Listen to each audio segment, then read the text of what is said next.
palabra a la doctora de la Fundación ELIC de Colombia. Bienvenida.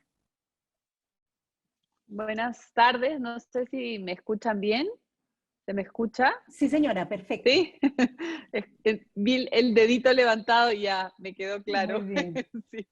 Bueno, saludarlos a todos, a los participantes, al público participante, también a los expositores que me han antecedido con sus exposiciones muy enriquecedoras. De mi parte, yo soy de la Fundación ELIC y también quisiera comentar acerca de mi experiencia, porque hemos visto que cada expositor también ha podido vertir en su exposición parte de su experiencia, que me parece que es bastante importante cuando hablamos de un tema tan significativo como es la inclusión. Y a mí me ayudó muchísimo también comprender esta etapa, ¿no?, en la que nos encontramos, una etapa de transición, diríamos, ¿no? Una etapa de transición en la que estamos tratando de salir de un concepto para trasladarnos a otro. Y eso toma su tiempo, definitivamente, porque ya hace mucho tiempo escuchamos conceptos como ¿no? El término inclusión es un concepto ya como sonado, y como decía también nuestro expositor Rolando Pinto, a quien es primera vez que también escucho, estamos también un poco ya cansados quizá del discurso, ¿no? Estamos en una etapa discursiva, porque a pesar de que uno ve en los diferentes centros educativos, los gobiernos, todo este discurso, en la práctica no se revela eso, no es revelador, ¿no?, encontrar en la práctica todo lo que se necesita para realmente llevar a la educación a un campo inclusivo.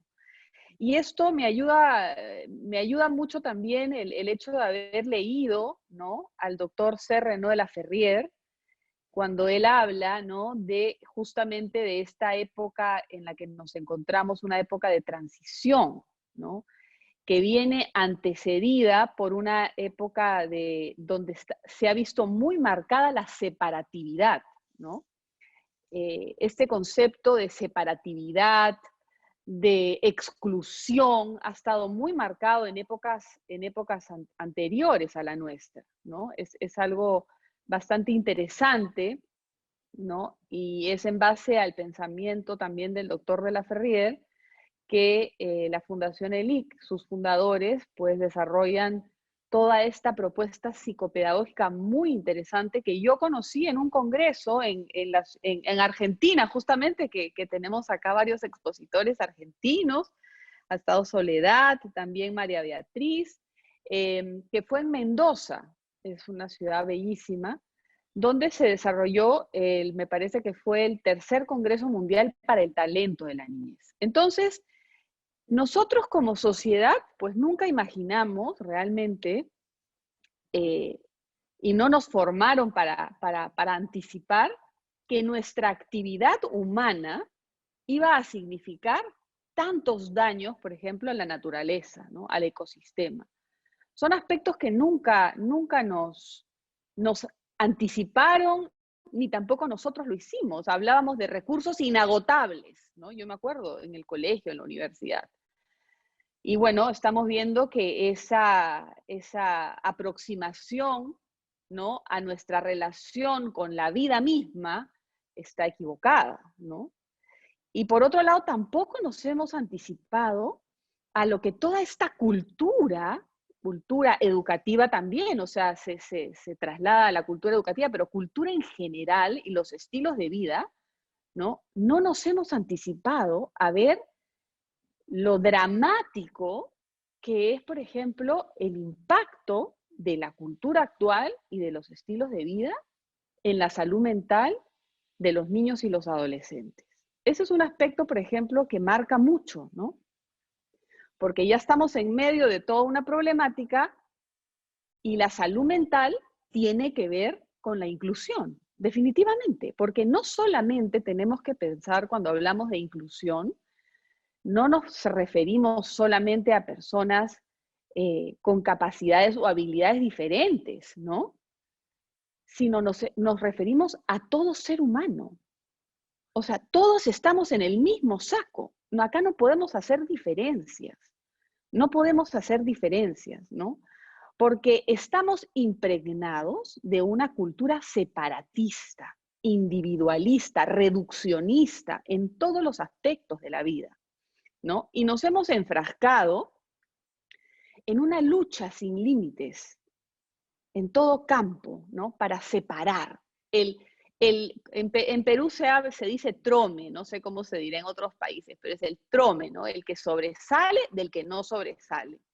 El que puede del que no puede. El exitoso del fracasado, ¿no? Los famosos, como no, son los losers, ¿no? Y así podemos empezar a, podemos empezar a nombrar todo adjetivo, porque esa es la cultura en la que vivimos actualmente. Por más que los colegios y los sistemas educativos tengan la misión y la visión y den un discurso, que seguramente están haciendo grandes esfuerzos por, como se dice, bajar, ¿no?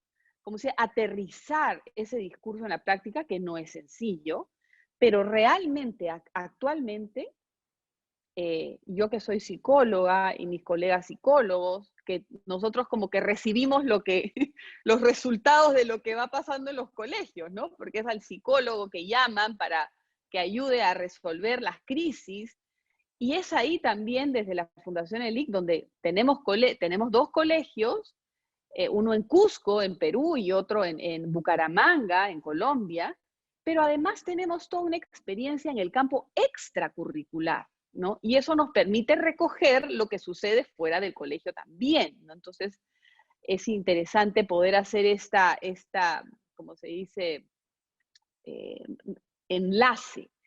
Y actualmente, definitivamente vemos que lo que está pasando en los colegios y lo que está pasando en las universidades también, pues son el reflejo de una cultura en la que desde la primera etapa de la vida no estamos trabajando, ¿no? Estamos dejando una brecha muy grande desatendida, ¿no? Y es acá donde, por el poco tiempo que tengo y tenemos, ¿no? Los expositores, pues no puedo explayarme demasiado. Sin embargo, sí quisiera mencionar la propuesta que trae la Fundación ELIC, la propuesta psicopedagógica, y es ahí donde yo me maravillo, ¿no? Cuando yo soy voluntaria, y la mayoría de nosotros somos voluntarios de esta fundación, me maravillo cuando participo de este Congreso Mundial para el Talento de la Niñez y encuentro el término talento, ¿no? Yo comprendía talento como una capacidad por encima de la media, que es lo que todos de alguna u otra manera podemos de repente pensar. Y es ahí donde yo me maravillo, porque es el primer contacto que yo tengo con una terminología o un concepto de inclusión que me emocionó, ¿no?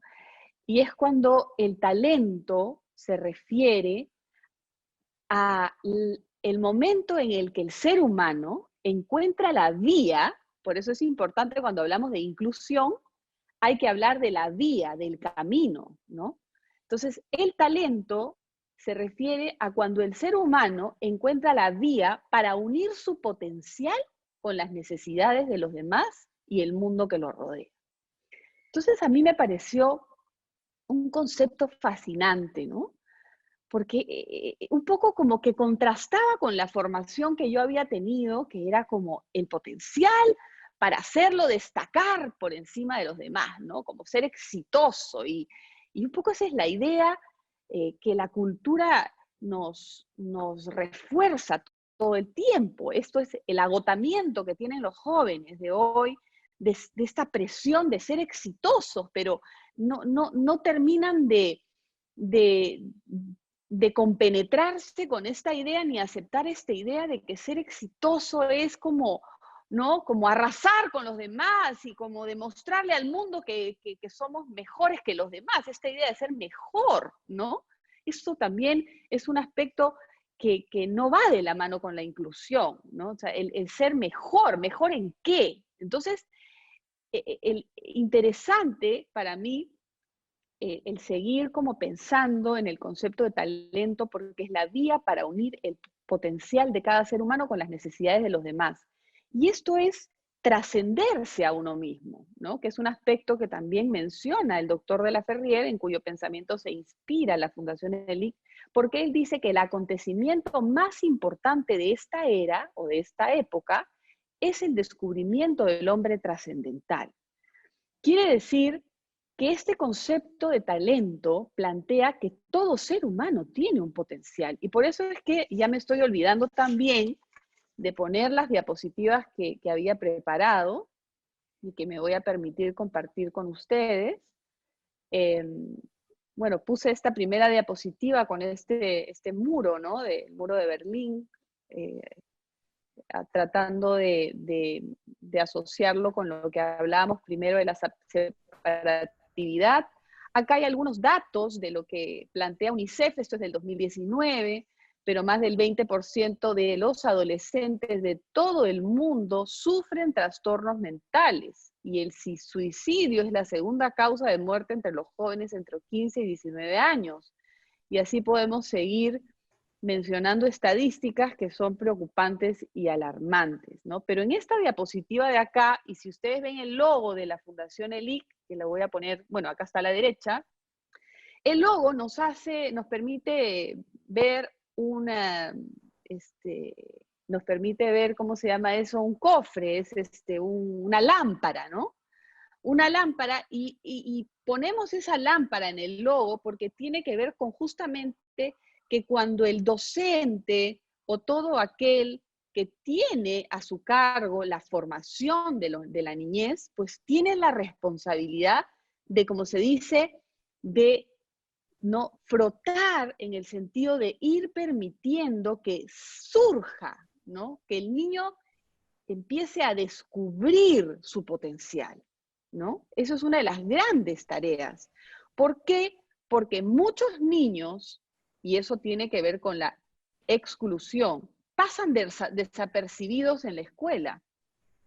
Muchos niños pasan desapercibidos en la universidad. Y cuando termina este proceso largo, recién se preguntan y dicen, pero no sé ni para qué soy bueno, no sé si estoy a la altura de lo que se espera para mí en la vida, no sé qué es lo que voy a hacer, ¿no?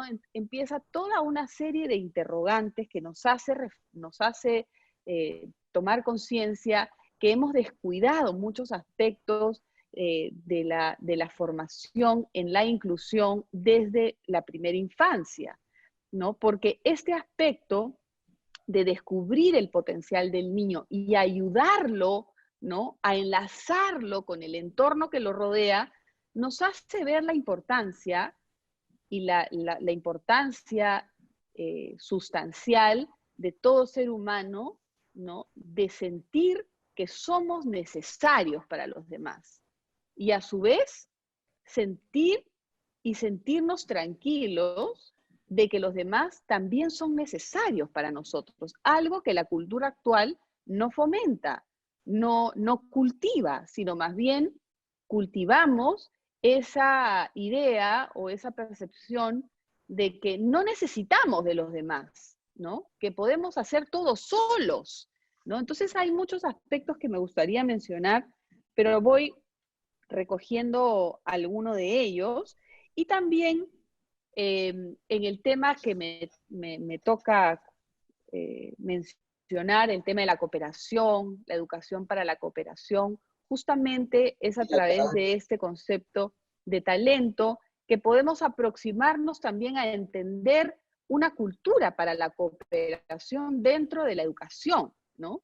Pero actualmente también debemos mencionar que si bien hay un discurso, ¿no? Que ya lo hemos mencionado, hay un discurso respecto a esto, en la práctica los niños vivencian otro discurso secundario. Entonces hay como una disociación también en el niño, ¿no? En el adolescente, donde vive una doble moral, ¿no? Por un lado, las apariencias y lo que socialmente se ve bien, pero por otro lado y por lo bajo, yo hago otras cosas, ¿no? Entonces eso también preocupa en la educación inclusiva porque vamos viendo que hay este desfase, pero también sería importante entonces considerar que, y mencionar para este aspecto tan interesante que es la formación para la cooperación, que los niños no necesitan competir. Esto es algo que está muy arraigado en la cultura educativa desde las primeras etapas del desarrollo, ¿no? Si nosotros realmente tomásemos en cuenta y tuviésemos una visión interdisciplinaria que nos permitiera, como se dice, estructurar, ¿no? Como se dice, el currículum o todo aquello que estructure, ¿no? La forma en que se va a trabajar con la infancia, tenemos que tomar en cuenta que uno de los aspectos más sensibles y más importantes a desarrollarse es el aspecto socioemocional del niño, ¿no? De los niños. Entonces, cuando nosotros imaginamos o tomamos, por ejemplo, visualizamos a un bebé, nosotros empezamos a darnos cuenta que si no hay ese vínculo primario, ¿no? Adecuado, que no se ha formado adecuadamente, cuando ese niño empieza a tener como se dice, un acercamiento al mundo, lo hace de una manera insegura, porque ese niño no quiere como perder de vista o no quiere, no quiere despegarse, ¿no? No quiere alejarse de aquella persona de la que depende, pero que le genera tanta inseguridad. Entonces, su entrada al mundo o su exploración en el mundo se ve bastante limitada. Eso es un aspecto, ¿no?